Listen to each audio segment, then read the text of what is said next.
where's Joe Biggs? He was fired because of drunken rants. No, he was not fired. It was not because of drunken rants. And I see people going, no, on other videos I've done, no, because Alex is covering up Pizzagate and Joe wouldn't stop covering it. Let me explain why Joe Rogan, I was talking about Joe Rogan on there too. Joe Biggs. I've been up since 6 a.m. Had a beer, nothing to drink. I'm just kind of tired here. Teleprompter free. Why Joe Biggs? He's no longer with InfoWars. I love Joe. He's worked here about 2.5 years. Great guy, great veteran, war hero, patriot, really nice guy. A lot of attention comes when you work with InfoWars. And the thing we've always run into with a lot of other people is once you work there, you get a lot of contacts to do other things. And so that's fine. But then when people take on a bunch of other projects and it cuts in on what they're doing, over time then I am forced to basically tell folks, hey, you've got to decide what you want to do. And so Joe's working on books, Joe's working on t-shirt deals, he's working on major movies, he's working on documentaries, he's doing all these things. And so I just basically said, hey, choose what you want to do. And I said for the time being, go do that for 6 months, and if it does great and all that's successful, we'll have you on as a guest and promote it and just celebrate your success. And I said, go back to sleep, baby. I love you. I'm going to have to get off here in a minute. She doesn't usually wake up, but she is. She went to bed like an hour ago. Shouldn't have to get into the whole inside baseball here, but just to be nice to Joe so people don't go wild and make crap up. That's what happened. And so he said, yeah, that sounds good. And I gave him a nice severance thing, almost like a boost, And I said, if you've got some great film idea or some book and you want it, and I think it's a great idea, we'll work with you. In fact, bring me in as a partner on it. So that's it. Joe's said he's got a kid coming along. He's getting hitched. And that kind of creates a nesting mode of really wanting to do something bigger.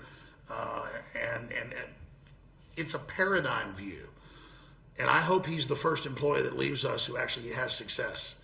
I want him to be successful and to create his own system. Everybody knows I promote everybody. I love it. I'm not in competition with my crew or anybody else that's a patriot.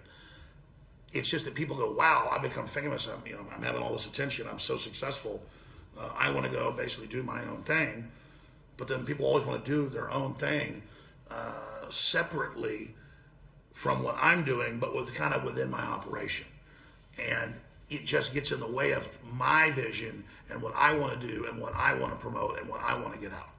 And so when I hire somebody, I sit there and I go, okay, well, you could be harassed and you could be put on a list working here and the media could lie about you. And they go, okay, I understand. I don't care. And then I say, and then you're going to have people, look, it's nothing to do with Joe. When you are in the media, especially with Hollywood collapsing and there's not much money in media now because everybody can do it, there are all these people that call up and go, I'll give you $1 million to be in my movie and everything. And as soon as somebody leaves the paid job, people go, oh, actually, you need to put money in to be part of this. And it's just all these people trying to engage in media operations and trying to build things and trying to do things. And they'll basically say anything.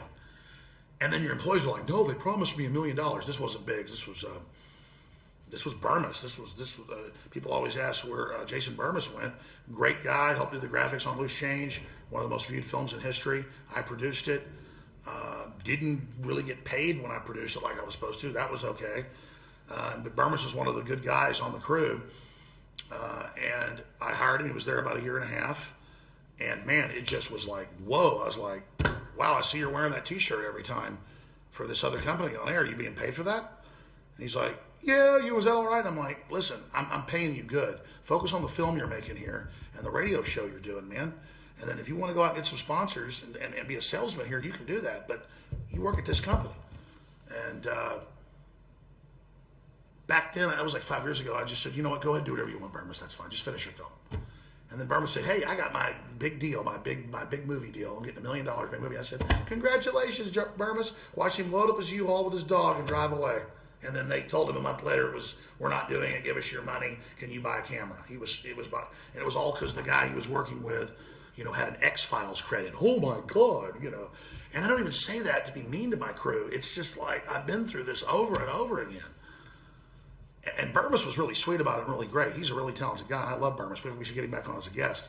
I didn't mean to digress into all this. I had other employees one time come come to me and like get in my face, and they went, "We're going on our own to do our own big things, and we know you're bad." And I was like, "Well, you don't have to get angry at me like I'm your parents when you leave the house." I just said, "Enjoy yourselves," you know. I mean, I'm such a cool boss. I let people do whatever they want within the confines of liberty and freedom. My reporters have more leeway than any other reporters have ever had. All I say is they've got to document what they're covering. And I love my reporters, but it's still usually my reporters that get me burned in the media because they don't understand the nuances of it. And what I'm trying to do is get reporters who are trained to understand it, who I can have as apprentices. And finally, I've got Leanne McAdoo, and I've got the crew and the writers, and I've got David Knight, and everybody up there gets it, is focused, and understands what they're doing, and understands how serious this mission is. This is not about being famous. This is not about making money. Though we need money to have a backup and defend ourselves legally and other things. It's fuel in the fight for freedom. And that's what we do. But no, the Joe Biggs thing is he just has a bunch of really exciting things he's doing. And I think he's going to be the first person that leaves InfoWars that if he applies himself, I think he has a 90% chance of being more successful than he was at InfoWars. And he's still going to do reports for us and stuff. Oh, too. Yeah, he's still not bad. But nobody listens to him. He said that. No, exactly. I mean, he said, "I'm still going to do reports. I'm still going to contribute." But see, that's the conspiracy theory thing. Everybody's learned the mainstream media lies all the time. So then they project that on us, and they think we must then be spinning or obfuscating or have some big sophisticated thing because we're the big $10 billion corporation or $20 billion corporation or $50 billion corporation, you know, like News Corp. No. We're not. We're here with an iPhone at my house with my 8-year-old daughter getting up and wandering around halfway sleepwalking. See, and so what I've told you is the total truth. And by total truth, it's literally what came out of my, you know, memory banks just of what happened. And to even give you, you know, context of stuff where I'm just sitting there and, you know, people have dreams. People want to do other stuff. People work somewhere 3 or 4 years. They're not mad at you. They're not bad. They're good people. They want to go like Jakari Jackson. That turned into a whole other conspiracy theory. I said, Jakari Jackson has been here 4 years, did a wonderful job, and he misses his family and stuff, and he wants to go and do publishing. The guy's a great author. The guy did some of the best video editing we ever had. His passion, though, is writing comic books and illustrating comic books. I've seen a few he's done. One's like science fiction, it looks like. The other's like a kid's deal. And I'm sure he'll be successful. You know, I mean, I wish him all the best. I mean, that turned into a conspiracy theory. You know, after 4 years, he's like, "Man, this is some heavy stuff. You know, this is really getting to me." He goes, "I don't know if I can do this." And I said, "Hey, I encourage you, you know, here's a severance deal or, you know, whatever. I encourage you to just enjoy yourself. You're not in the game. Don't want to play football? Well, you know, you're vamonos." And that's kind of what it is. If I see a baby bird that's ready to fly, and it's up at the edge of the nest, and it's one, and you know, this is going on, I'm like, "Hey, fly, man!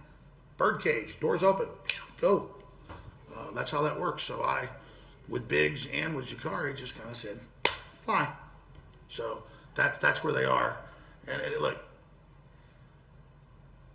we've got a lot of really big things going on in this world. A lot of huge things unfolding. I didn't mean to digress off into all that. We'll be covering a lot more tomorrow. 11 a.m. Central, right through the main broadcast. And, you know, what I want to see is more of you get involved and get on there yourselves. Nowadays, with the equipment that's out there, with an iPhone and just information and ideas, you can read famous books on air, you know, about history or about the New World Order, written from the perspective of H.G. Wells, nonfiction, or from Cecil Rhodes. Somebody could read Tragedy and Hope on air, or you could provide that for the visually impaired. I've thought about, you know, doing stuff like that, where we could read something like Tragedy and Hope, but also something like None Dare Call a Conspiracy. I mean, I've got billions of ideas. The answer is you're the answer. The answer is taking action. The answer is getting involved. The answer is going with your passion, creating art, and standing up to a system that says we the people having access to the internet, we the people being involved, we the people being informed, we the people putting out our own non-cookie cutter, true diverse ideas is not fake news. The mainstream media got caught lying. The government's got caught lying. We know they're out to get us. So now we're struggling around trying to figure out what's true. So on this giant spectrum, there's going to be pure bull on the internet, and there's going to be pure veritas and zeitgeist on the internet. And in between, there's going to be all sorts of other stuff. And the corporate system that can't compete with it's panicking, saying ban it, ban it, ban it, shut it down. It's totally clear. I'm signing off for InfoWars.com.